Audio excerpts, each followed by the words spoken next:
Ayan guys, nakaluto na tayo sa ating sinigang na baboy. Ayan, pwede na natin ipatayin ng apoy. Ayan guys, pinatay ko na yung apoy. Nakaluto na tayo sa ating sinigang na baboy. Sige, bye-bye. Gawa tayo ng sinigang. Sigang na naman tayo ngayon. Karning baboy. Ilagay na natin yung sibuyas at saka bawang.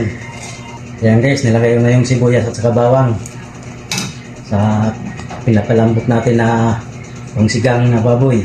So what's up guys, nandito na naman tayo, panibagong buhay at panibagong vlog. Ayan, magluluto tayo ng sinigang ngayon ng baboy. Tara, samahan nyo kami. Ayan guys, ilagay ko na yung gabi para lumambot yung gabi. Ayan, nalagay ko na.